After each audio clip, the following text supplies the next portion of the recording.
मूल रूप से वो आरक्षण के बिल्कुल विरोधी थे। अंबेडकर बहुत ही टैलेंटेड व्यक्तित्व थे। भारत के मुसलमान कभी भी राष्ट्रभक्त नहीं हो सकते और इनकी निष्ठा जो मुस्लिम देश से उनके प्रति निष्ठा होती है, जिहाद में इनकी आस्था है। अंग्रेजों ने मनुस्मृति को पढ़ा और देखा कि अरे बाप, जब तक ये मनुस्मृति रहेगा भारत को स्वतंत्र करना मुश्किल है। अंबेडकर वर्ण व्यवस्था के विरोध में थे, लेकिन वो अपने को सूर्यवंश, जो भगवान राम का वंशज है, सूर्यवंशी क्षत्रिय अपने को मानते थे। जितने भी ग्रंथ हैं कहीं भी जो है छुआछूत का कोई विवरण नहीं है। और आज जिनको आरक्षण का लाभ मिलना चाहिए, कुछ जातियां हैं वही इसका ज़्यादा लाभ उठाती हैं। गांधी को वो महात्मा भी नहीं मानते। सर, अंबेडकर जी ने धर्म परिवर्तन भी यहाँ पर किया था कि मैं हिंदू के रूप में तो जन्म लिया हूँ, लेकिन मेरी मृत्यु हिंदू के रूप में नहीं होगी। इस प्रकार से गांधी और नेहरू में मतभेद जग जाहिर था और पब्लिक डोमेन में भी ये सब सारी बातें, जो उधर के हिंदू हैं इधर आ जाएं, जो इधर के मुस्लिम हैं उधर। चूँकि देश का विभाजन धर्म के आधार पर हो रहा है, पाकिस्तान ने जो है उनको भागने नहीं दिया, क्योंकि वो जो सफाई का काम है वो कौन करेगा। दलित का मतलब होता है जिसे पैरों से कुचला गया। 99% लोगों को पता नहीं कि मनु महाराज कौन थे। सभी लोग ब्राह्मण जानते हैं और ब्राह्मणों को गाली देते हैं। मंदिर में जाने से जो कांग्रेसी जो है रोकते हैं कि जिसको जो है एक बार आरक्षण का लाभ मिल जाए उसको दोबारा आरक्षण का लाभ बिल्कुल नहीं मिलना चाहिए। नमस्कार, लाइव टाइम्स टीवी देख रहे सभी दर्शकों का स्वागत है। अगर हम बात करें भारतवर्ष का, तो लोकतंत्र काफी मजबूत है और इस लोकतंत्र में सभी को समान अधिकार है। समान अधिकार से मतलब कि आप किसी भी धर्म को मान सकते हैं, आप कहीं भी आ जा सकते हैं। और ये अधिकार किसने दिया? ये अधिकार दिया जो है संविधान निर्माता हैं डॉक्टर भीमराव अंबेडकर।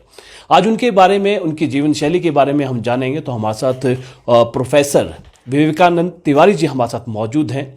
आज उनसे बातचीत करेंगे भीमराव अंबेडकर, जिन्हें संविधान निर्माता भी यहाँ पर कहा जाता है, उनके संघर्ष के बारे में यहाँ पर जानेंगे। सर, सबसे पहले लाइव टाइम्स टीवी में आपका स्वागत है। सर, बहुत बहुत धन्यवाद, आपका आभार और आपके दर्शकों का अभिनंदन जो हम लोगों को सुनेंगे। सर, आज जो है हम भीमराव अंबेडकर, डॉक्टर भीमराव अंबेडकर के बारे में, उनकी जीवन की शैली के बारे में आपसे जानेंगे। सबसे पहले हम उनके जीवन की जो जो इनको अम्बा वाडे से बदलकर अंबेडकर की जो कहानी थी, क्या थी सर? बहुत बढ़िया प्रश्न आपका है। अम्बावेडकर जो है वो उनके गांव का नाम था और वो गांव, महाराष्ट्र में ऐसा विधान है कि पहले अपना नाम, फिर पिता का नाम, फिर गांव का नाम जोड़ा जाता है। तो भीमराव अम्बावेडकर उनका नाम था और भीमा उनकी माताजी का नाम था। उस नाम पर 14वीं संतान थे। और जब वो पढ़ाई करते थे तो उसमें जो है एक ब्राह्मण शिक्षक कृष्ण केशव आम्बेडकर जो है उनका बड़ा ध्यान रखते थे। अपने घर भी ले जाते थे, खिलाते थे। उनकी पत्नी उनका बर्तन भी मांज देती थी और बराबर उनको प्रोत्साहित करते थे। क्योंकि वो आम्बेडकर कुशाग्र बुद्धि के थे, इस कारण से उनका स्नेह भी रहता था। और जब वो आम्बेडकर जी जो है गोलमेज सम्मेलन में जाने लगे, तब जो है उनके शिक्षक ने उनको पत्र लिखा था। पत्र पाकर बड़ा अभिभूत हुए और अपनी अध्यापक के प्रति कृतज्ञता ज्ञापित करने के लिए उन्होंने आम्बेडकर टाइटल ग्रहण किया, जो कि एक उनके ब्राह्मण शिक्षक का था। ये कहानी है। सर, बहुत बढ़िया सर। हम और भी काफ़ी सर कुछ उनके बारे में जानेंगे। सबसे पहले वर्ण व्यवस्था की अगर बात करें तो अंबेडकर के जो उनका दृष्टिकोण क्या था सर? देखिए, वर्ण और जाति दो अलग अलग चीज़ है। वर्ण व्यवस्था अत्यंत वैज्ञानिक और सनातन धर्म, भारतीय संस्कृति का एक बहुत ही आधारभूत तत्व है और ये कर्मणा है। कर्म के आधार पर वर्ण की व्यवस्था बनती है। गीता में भी भगवान कृष्ण ने कहा, चत्वारि वर्णा मया सृष्टा गुण कर्म विभागसा। अंबेडकर वर्ण व्यवस्था के विरोधी थे, लेकिन वो अपने को ऋग्वेद के आधार पर अपने को सूर्यवंश, जो भगवान राम का वंशज है, सूर्यवंशी क्षत्रिय अपने को मानते थे। ऐसा उनका था और वर्ण व्यवस्था के वो अंबेडकर खिलाफ थे और उसके स्वरूप को जो समझना चाहिए उस स्वरूप को अंबेडकर संभवतः नहीं समझ पाए। इस कारण से वो वर्ण और जाति दोनों को एक मानकर और उसका विरोध किए और अपने को क्षत्रिय मानते थे, सूर्यवंशी क्षत्रिय मानते थे। सर, भारतवर्ष की अगर बात करें, पिछला अगर हम इतिहास देखें तो छुआछूत काफ़ी थी, काफ़ी छुआछूत चलती थी और काफ़ी भेदभाव जो है किया जाता था। तो भारतवर्ष की अगर बात करें तो कब ये छुआछूत यहाँ पर समाज में यहाँ पर आया, और अंबेडकर का क्या योगदान था उसे समाप्त करने के लिए, क्या उनका विचार था? जब विश्व अंधकारमय था तब भारत में सामाजिक संस्थाएं जीवंत थी।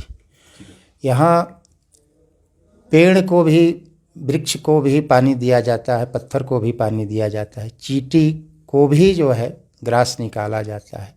तो इस संस्कृति में छुआछूत कैसे और कब आया, यह भी एक विचारणीय प्रश्न है। जितने भी ग्रंथ हैं, ऋग्वैदिक काल, उत्तर वैदिक काल, तमाम ग्रंथों में कहीं भी जो है छुआछूत का कोई विवरण नहीं है।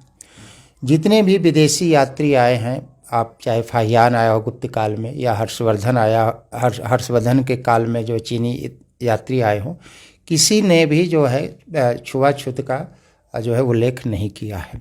यहाँ तक कि अर्थशास्त्र जो कि जो है चाणक्य की कृति है, उसमें भी जो है अछूतों को आर्य कहा गया है, और सेना में भी भर्ती का उनको अधिकार था, और इनका स्वधर्म वार्ता बताया गया। वार्ता मतलब कृषि, पशुपालन और वाणिज्य, जबकि गीता में जो है वार्ता जो है वैश्यों का जो है स्वधर्म माना गया है।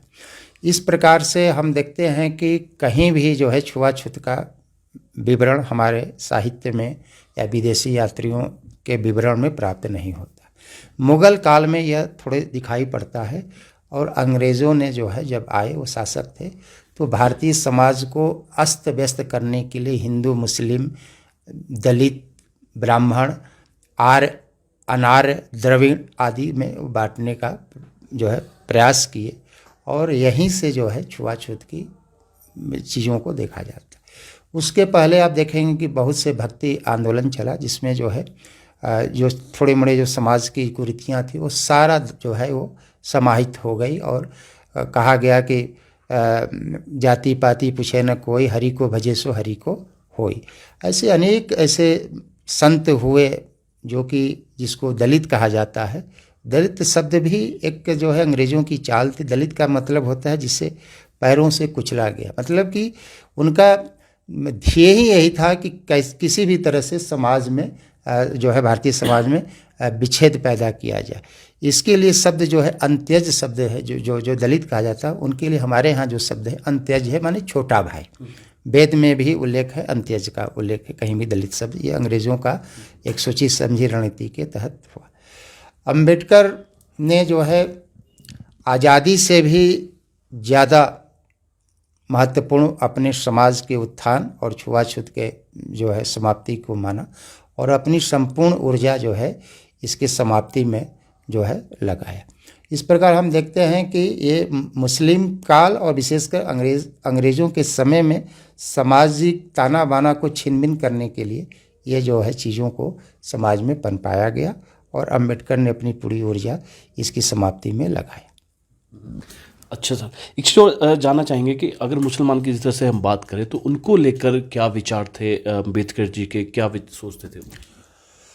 अम्बेडकर जी की किताब है भारत पाकिस्तान विभाजन पर उनकी किताब है, पब्लिक डोमेन में है। उन्होंने सीधे कहा है कि भारत के मुसलमान कभी भी राष्ट्रभक्त नहीं हो सकते, कभी भी जो है वो देशभक्त नहीं हो सकते हैं। वो भारत को दारुल हरम मानते हैं, मतलब युद्ध का क्षेत्र मानते हैं, न कि दारुल इस्लाम। दारुल इस्लाम का मतलब होता है कि अपना देश, ये कभी भी नहीं मानते। और इनकी निष्ठा भारत के प्रति न होकर जो मुस्लिम देश हैं उनके प्रति निष्ठा होती है। जिहाद में इनकी आस्था है, और जिहाद के रूप में ये जो है विदेशी मुसलमानों से भी सहयोग ले सकते हैं, और विदेशी मुसलमान यदि जिहाद करते हैं, भारत पर युद्ध करते हैं, तो ये उनके पक्ष में भी जा सकते हैं। इस प्रकार से मुसलमान के प्रति उन्होंने कहा कि जो मुसलमानों का भाईचारा है वो मानवता का भाईचारा नहीं है, यह जो है मुस्लिम के बीच का भाईचारा है। अन्य जाति के लोग, अन्य धर्म के लोग, उनके प्रति उनकी धारणा जो है बिल्कुल ही निष्ठुर है और बर्बरतापूर्ण है। वो बाकी लोगों को अपना भाई नहीं मानते। इस प्रकार से इस्लाम के प्रति जो उनकी धारणा थी वो जो है उन्होंने अपनी किताब में भी इसको वर्णित किया है। और जब देश का विभाजन हो रहा था तो अंबेडकर पहले व्यक्ति थे जिन्होंने जनसंख्या के आदान प्रदान की बात कही कि जो उधर के हिंदू हैं इधर आ जाएं, जो इधर के मुस्लिम हैं उधर। चूँकि देश का विभाजन धर्म के आधार पर हो रहा है और विभाजन के बाद जो अत्याचार दलितों पर पाकिस्तान में हुआ और वहाँ से जब वो भागना चाह रहे थे तो पाकिस्तान ने जो है उनको भागने नहीं दिया, क्योंकि वो जो सफाई का काम है वो कौन करेगा। तो अंबेडकर ने आह्वान किया कि जैसे भी हो, अगर कोई साधन नहीं भी मिलता हो तो तुम पैदल चलकर जो है तुम आप यहाँ आ जाओ। एक योगेंद्र मंडल थे जो विभाजन के बाद वहाँ चले गए थे, कानून मंत्री बने थे, उनको भी अंबेडकर ने आगाह किया था, जाने से मना किया था।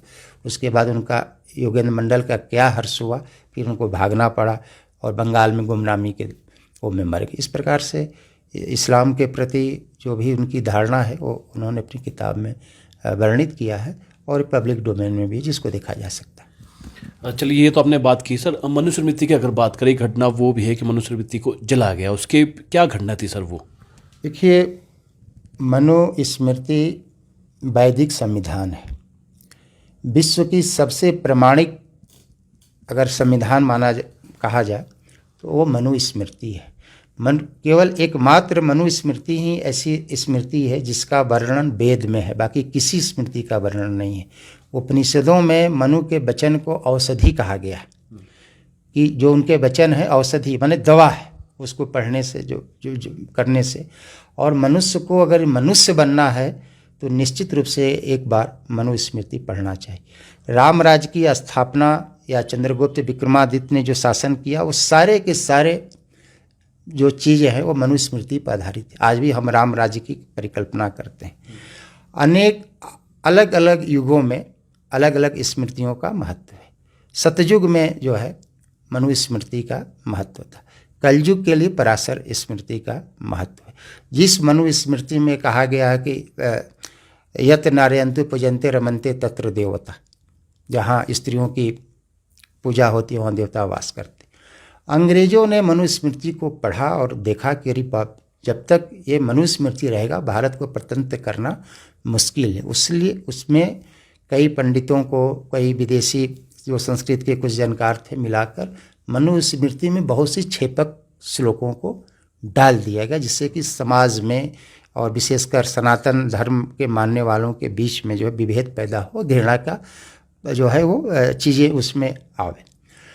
और बाद में कई विद्वानों ने भाषा के आधार पर कई मंत्रों को जो है वो छेपक के रूप में जो है उसको चिन्हित किया और निकाला कि ये बिल्कुल मनुस्मृति का भाग नहीं।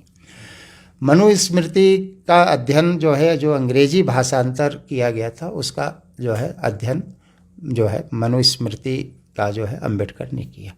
99% लोगों को पता नहीं कि मनु महाराज कौन थे। मनु महाराज वर्ण से क्षत्रिय थे, सभी लोग ब्राह्मण जानते हैं और ब्राह्मणों को गाली देते हैं। ये भी एक समाज में आपके चैनल के माध्यम से ये लोगों को अच्छी जानकारी मिले कि मनु महाराज जात से क्षत्रिय थे, न कि ब्राह्मण थे। बहुत से लोग मनुस्मृति जलाते हैं जो एक पन्ना पढ़े भी नहीं हो और जलाते हैं। 1927 में महाड़ का एक आंदोलन हुआ था, उसमें जल सत्याग्रह था, अंबेडकर ने किया था। उस समय जो है उसको जो है मनुस्मृति को अंबेडकर ने इतना सम्मान किया कि अपने न जलाकर 6 साधु थे, दलित समाज थे, एक ब्राह्मण भी थे, नीलकंठ सहस्त्रबुद्धे, उनके द्वारा मनुस्मृति को जलाया।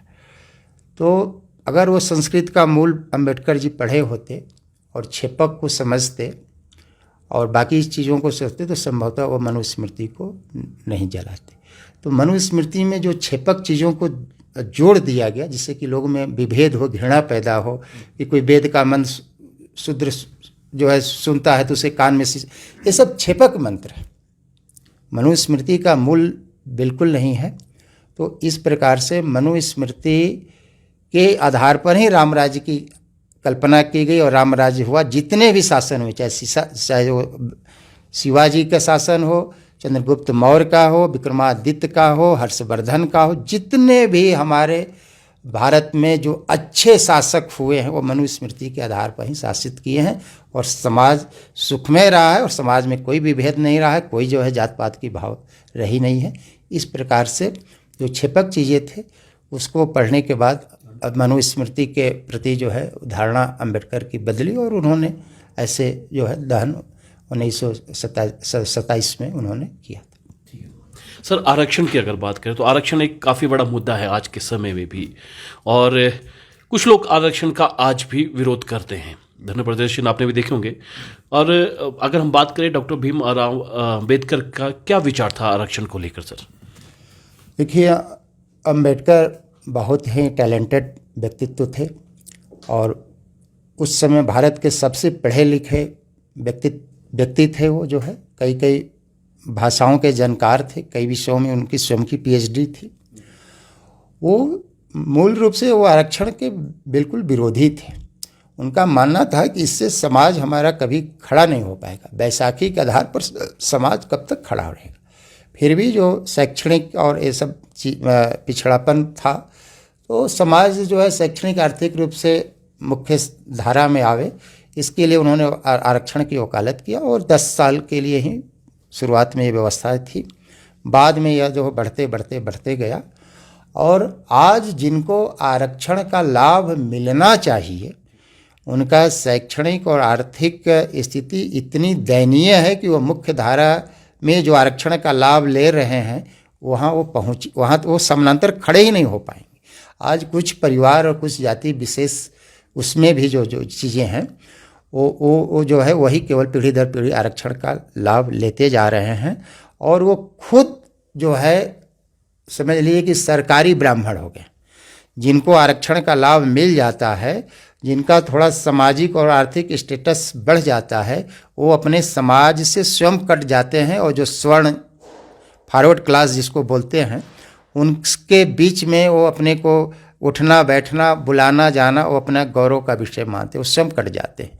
और आज कुछ जो कुछ जातियां हैं वही इसका ज़्यादा लाभ उठाती हैं, अनुसूचित जाति हो चाहे जनजाति हो। जनजाति में राजस्थान की मीणा 90% पदों को जो है शुरू से आज तक वही पद पर प्रतिस्थापित हो रही है।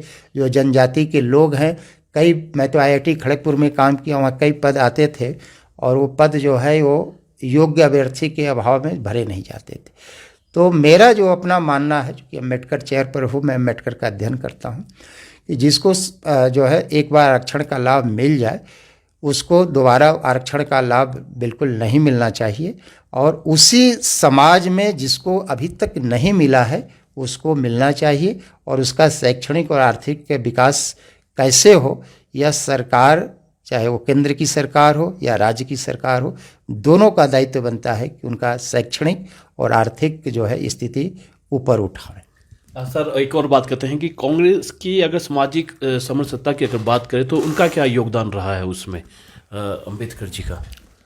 देखिए, कांग्रेस शुरू से ही सामाजिक जो सुधार कार्यक्रम चल रहे थे उसके वो बिल्कुल तटस्थ थी। एक तरह से समझिए कि वो उसके विरोध में ही थी। कांग्रेस के कलकत्ता अधिवेशन में जिसके अध्यक्ष दादा भाई नौरोजी थे, उन्होंने कहा कि जो समाज है, अगर समाज के लोग जो उसमें सुधार करना चाहते हैं वही समाज सुधार करे, अन्य के उसमें जोड़ना का कोई मतलब नहीं बनता। 1917 के कांग्रेस के अधिवेशन में, जिसमें एनी बेसेंट जो पहली महिला अध्यक्ष थी वो बनी, दलितों की जो स्थिति को उन्होंने देखा और समझा और जो उन पर अन्याय हो रहा था उसके विरुद्ध में जो है उन्होंने प्रस्ताव पारित किया। तो शुरुआत में कांग्रेस जो है सामाजिक आंदोलन से अपने को अलग रखी। बाद के कालांतर में 1917 के बाद धीरे धीरे जो है उसमें सुधार होते गया और कुछ चीज़ों को उसमें जोड़ा गया। सर, गांधी और अंबेडकर के जो अगर हम बात करें वैचारिक मतभेद थे, क्यों थे सर? देखिए, गांधी और अंबेडकर दोनों जो है छुआछूत और हरिजन उद्धार के प्रति प्रतिबद्ध थे। दोनों के मार्ग और कार्य करने की पद्धति अलग अलग थी। जब अंबेडकर जो मिले थे गांधी से, तो गांधी ने कहा था कि जब आपका जन्म नहीं हुआ था तब से मैं हरिजनों के प्रति, उद्धार के प्रति मैं जो है कार्यरत हूँ, फिर भी आप हमें हरिजनों की हितैषी नहीं मानते हैं। तो अम्बेडकर ने कहा कि आपने जो कांग्रेस की सदस्यता का जो अनिवार्य योग्यता निर्धारित किया था कि जो खादी पहने, अगर आप हरिजनों के जो है हितैषी होते तो आप पहला जो उसमें अनिवार्य योग्यता कांग्रेस के जो है सदस्यता में रखते कि जो हरिजनों का कल्याण करे, जो कम से कम हरिजन और महिला को जो है नौकरी दे, है ना, सप्ताह में एक दिन कम से कम हरिजनों के यहाँ भोजन करे, और जो मंदिर में जाने से जो कांग्रेसी जो है रोकते हैं, ऐसे लोगों को आपने कभी निष्कासित नहीं किया, तो फिर कैसे आपको हितैषी माना जाए। ये इनका वो था। वर्ण व्यवस्था को लेकर भी गांधी वर्ण व्यवस्था के जो वैदिक स्वरूप था उसके पक्षधर थे और अंबेडकर जी उसके विरोधी थे। और जो है और कई भी चीज़ों पर जो है अंबेडकर और गांधी के मतभेद जग जाहिर हैं पब्लिक डोमेन में, फिर भी गांधी जो है आप समझ लीजिए कि गांधी के कारण ही श्यामा प्रसाद मुखर्जी और डॉक्टर भीमराव अंबेडकर कांग्रेस के सदस्य न होते हुए भी नेहरू मंत्रिमंडल में सदस्य बनाए गए। तो इस प्रकार से कई चीज़ों को लेकर, और ये जो है 1955 में जो है अंबेडकर ने बीबीसी को दिए गए साक्षात्कार में उन्होंने साफ साफ कहा कि गांधी के प्रति विश्व विशेषकर पश्चिम इतना क्यों आकर्षित है, ये मुझे समझ से पड़े है। भारत में गांधी इतिहास के एक पार्ट मात्र है, न कि कोई युग निर्माता है। गांधी कोई जो है कि अब जो भारतीय जनमानस में उनकी स्वीकार्यता समाप्त हो गई। गांधी को वो जो है महात्मा भी नहीं मानते थे, उनको चतुर राजनीतिज्ञ मानते थे। इस प्रकार से गांधी और अंबेडकर में वैचारिक मतभेद जग जाहिर है। जी सर। सर, अंबेडकर जी ने धर्म परिवर्तन भी यहाँ पर किया था, क्यों, उनके पीछे क्या कहानी थी सर? कि अंबेडकर ने जो समाज में, देखिए हमारे यहाँ जो वामपंथी इतिहासकार थे, जिससे समाज में जो है एकता, समाज पुष्ट हो, ऐसे बातों को उन्होंने दबा दिया। जैसे आपने पहले प्रश्न पूछा कि ब्राह्मण टीचर का, उन्होंने, एक ब्राह्मण था ना, अपने घर भोजन कराता था अपना, उनके फिर कृतज्ञता पर टाइटल उन्होंने अपने रखा, इस बात को दबा दिया गया। समाज में विभेद हो, इसको बढ़ा, पूरे भारत में कहीं भी जो अत्याचार ऐसा दिखाया जाता है, कहीं कोई अत्याचार पूरे भारत में नहीं था। केवल मराठों के शासन में महाराष्ट्र में कुछ ज्यादतियाँ हुई, उसी को लेकर जो है पूरे जो है वितंडा मार्क्सवादियों ने बढ़ाया। तो ये इन्होंने 1935 में ही कहा था कि मैं हिंदू के रूप में तो जन्म लिया हूँ, लेकिन मेरी मृत्यु हिंदू के रूप में नहीं होगी। और 1936 में उन्होंने सार्वजनिक हरिजनों को या दलित समाज को, आप कहिए, कि आह्वान किया धर्म परिवर्तन के लिए। उसके बाद 1936 से 56 माने 20 साल तक उन्होंने अनेक धर्मों का अध्ययन किया कि हमें कौन सा मार्ग हमारे लिए, हमारे समाज के लिए श्रेयकर होगा। और उनको आप ये भी जान लीजिए कि बड़े बड़े प्रलोभन दिया गया इस्लाम की ओर से, ईसाइयत की ओर से, कि हमारे धर्म में आ जाइए, आपको जो सुविधा चाहिए, जो चाहिए, पैसों का भी ऑफर किया। उन्होंने बहुत अध्ययन किया, इस्लाम के भी कमियों को उन्होंने उजागर किया, ईसाइयत के भी कमियों को उजागर किया। कहा कि वहाँ तो कुछ मतलब, और जो जिस उद्देश्य से हम परिवर्तन करें वहाँ तो संभव नहीं, सब मिला जुला कर वही बातें हैं। फिर उन्होंने सिख धर्म के तरफ बहुत ज़्यादा आकर्षित हुए। फिर वहाँ होने के बाद फिर उन्होंने जब और अध्ययन किया तो उन्होंने बौद्ध धर्म के प्रति आकर्षित हुआ। बौद्ध धर्म में जो समानता की बात थी, स्त्रियों की समानता की बात थी, और बौद्ध संघ में जो स्त्रियों का जो है प्रवेश था, है ना, इस सब बातों से वो ज़्यादा प्रभावित हुए। और उन्होंने जो है 1956 में 3 लाख से ज़्यादा के अनुयायियों के साथ जो है उन्होंने बौद्ध धर्म स्वीकार किया। और बौद्ध धर्म स्वीकार कर कर सनातन धर्म और भारत भारतीयता की उन्होंने रक्षा की, चूँकि बौद्ध धर्म सनातन धर्म से और भारतीय जड़ से ही निकला हुआ है। और जितने भी बौद्ध धर्म के विषय वस्तु है उस लगभग सारे के सारे उपनिषदों से मिलते हैं। तो उन्होंने, अंबेडकर का बहुत बड़ा योगदान है कि उन्होंने देश की एकता और अखंडता की रक्षा की। अगर वो इस्लाम स्वीकार कर लेती, ईसाइयत स्वीकार कर लेती, देश की अखंडता और एकता छिन्न भिन्न हो जाती। तो इस प्रकार से जो उनके मन में बचपन से और बाद में जो उनके मन में छुआछूत और जो विद्वेष उन्होंने झेला था, इसके प्रतिकार के रूप में जो है उन्होंने सनातन धर्म के ही एक शाखा और भारत की ही जड़ से निकलने वाले धर्म को उन्होंने स्वीकार किया और जो है बौद्ध धर्म को अपनाया। बौद्ध धर्म में भी उन्होंने हीनयान और महायान दो शाखाएं न कर उन्होंने नवयान, यानी उन्होंने कुछ अपने सिद्धांत भी उसमें उन्होंने जो है उसमें जोड़ा और नवयान के वो समर्थक थे और जो है उन्होंने बौद्ध धर्म को स्वीकार किया। सर, आज के परिप्रेक्ष्य की अगर हम बात करें तो दलित राजनीति की अगर हम बात करें तो उसकी दशा और दिशा क्या है सर?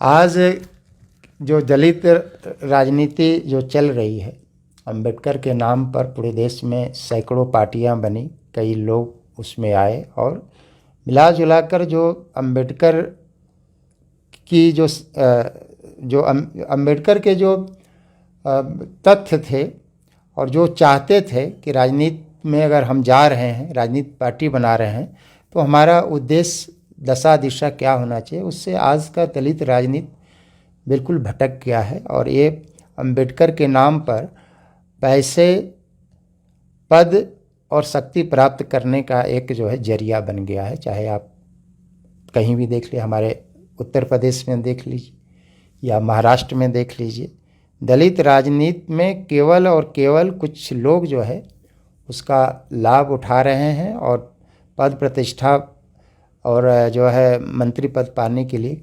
अपने सिद्धांत से, अंबेडकर के सिद्धांत से बिल्कुल समझौता कर रहे हैं। ये जग जाहिर है, सभी लोग देख रहे हैं।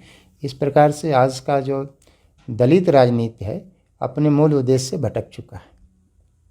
ठीक है सर, बहुत अच्छी जानकारी आपने यहाँ पर हमें यहाँ पर दी। सर, आपने काफ़ी सारी किताबें भी यहाँ पर लिखी हैं, कौन कौन सी किताबें, थोड़ा उसका विवरण दे दीजिए सर। जी, पूरे देश में वर्तमान भारत में मेरे सर्वाधिक कार्य है। मेरे लगभग 250 किताबें हैं और 300 से ज़्यादा रिसर्च पेपर है। 61 किताबें एक साथ हमारी पब्लिश हुई है, जो कि विश्व रिकॉर्ड है।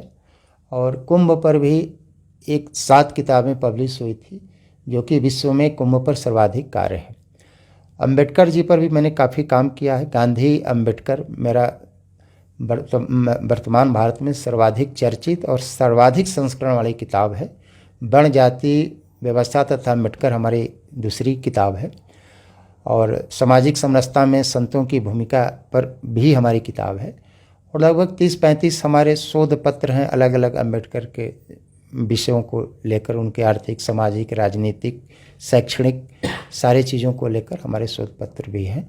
और आगे भी अंबेडकर पर राष्ट्रवादी दृष्टिकोण से कार्य मेरा जारी है, जिससे समाज राष्ट्र पुष्ट हो और जो अलगाववादी भावनाएं पनपाई गई है उसको दूर कर कर समाज सही तथ्य से परिचित हो, यह मेरा उद्देश्य है। सर, जाने से पहले एक और सवाल मन में आ रहा है। गांधी जी के बारे में आपने बता दिया कि उनके वैचारिक मतभेद थे।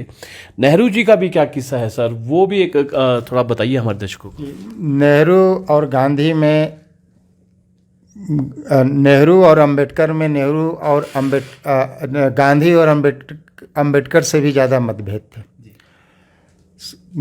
ये अंबेडकर को जो है संविधान सभा का अध्यक्ष जो है नेहरू कभी भी बनाना नहीं चाहते थे। और उन्होंने इंग्लैंड के जो संविधानविद था आइवर जैनी, उसको जो है वो बनाना चाहते थे। गांधी को भी उन्होंने बड़ा जो है फोर्स किया कि आइवर जैनी को ही जो है संविधान सभा का जो है अध्यक्ष बनाया जाए। लेकिन ये गांधी का प्रयास था और गांधी की देन थी कि इन्हें जो है संविधान सभा के ड्राफ्टिंग कमेटी का अध्यक्ष बनाया गया, नेहरू के विरोध के बाद भी। नेहरू मानते थे कि जो है विरोध का मुख्य जो कारण था, कई इतिहासों में इसका विवरण है कि अंबेडकर जो है का जो उद्देश्य था, मुख्य उद्देश्य था, उनका जो योगदान था वो भारतीय स्वाधीनता आंदोलन में नहीं था। और 1942 के भारत छोड़ो आंदोलन के समय में जो है ये लेबर मिनिस्टर थे जो है अंग्रेज़ों के वो में, और 1942 में दसों हजार भारतीय मारे गए और लाखों लोग गिरफ्तार हुए। और उस क्रूरता में जो है अंबेडकर भी जो है अंग्रेज़ों के पार्ट थे। जब 1952 में जब चुनाव हुआ तो आप यही समझ लीजिए कि जो चुनाव हुआ उसमें जो दूध बेचने वाला था और बहुत समय तक अंबेडकर के जो है सहयोगी भी रहा, नारायण काजरोलकर, उसको जो है कांग्रेस ने टिकट दिया। और इतना ही नहीं, नेहरू ने 1952 के चुनाव में दो बार जाकर इनके जो है खिलाफ जो है अम्बेडकर के प्रचार किया और लगभग 14,500 वोटों से अम्बेडकर की हार हुई। उसके बाद 1954 में भंडारा में जो है उपचुनाव हुआ, महाराष्ट्र में भंडारा में, वहाँ भी कांग्रेस ने जो है अपने उम्मीदवार दिया, नेहरू ने वहाँ भी प्रचार किया, वहाँ भी उनकी हार हुई। और 296 जो संविधान सभा के सदस्य बनाए गए थे उसमें अंबेडकर का नाम नहीं था। आपको जानकर ताज्जुब होगा कि अंबेडकर जो है बंगाल से जो है चुन कर आए और मुस्लिम लीग के सहयोग से ये चुनकर संविधान सभा में आए। और भारत विभाजन के बाद जिस क्षेत्र से बंगाल में ये चुनकर आए थे वह क्षेत्र जो है पाकिस्तान में चला गया था और नेहरू इस पर बड़ा प्रसन्न भी थे। फिर ये दबाव बनाए अंबेडकर ने कि जो संविधान बन रहा है वो हमारा समाज और हम कभी नहीं मानेंगे। दबाव में आकर फिर गांधी के कहने से फिर महाराष्ट्र से उनको चुनकर संविधान सभा में आया। इस प्रकार से गांधी और नेहरू में मतभेद जग जाहिर था और पब्लिक डोमेन में भी ये सब सारी बातें। सर बहुत बहुत शुक्रिया हमारे साथ बातचीत करने के लिए, आपने कीमती समय यहाँ पर दिया। तो ये थे प्रोफेसर विवेकानंद तिवारी जी, जिन्होंने डॉक्टर भीमराव अंबेडकर के जीवन के बारे में बताया, किस तरह से उन्होंने संघर्ष यहाँ पर किया, अन्य जो कार्य सामाजिक कार्य यहाँ पर किए, वो पूरी जानकारी जो है हमें यहाँ पर दी। तो फिलहाल अभी के लिए इतना ही, और ताज़ा जानकारी देखते रहिए लाइव टाइम्स टीवी। धन्यवाद। इस त्योहारी सीजन में मात्र 1 रुपए में घर ले जाए अपनी पसंदीदा सुजुकी कार। इतना ही नहीं, गोयल मोटर्स में इन शानदार कारों पर पाए 60,000 तक का महा डिस्काउंट। तो देर किस बात की, आज ही विजिट करें अपने नजदीकी गोयल मोटर्स शोरूम को और पाए अपनी पसंदीदा कार पर ऐसा दाम जो पहले कभी न था।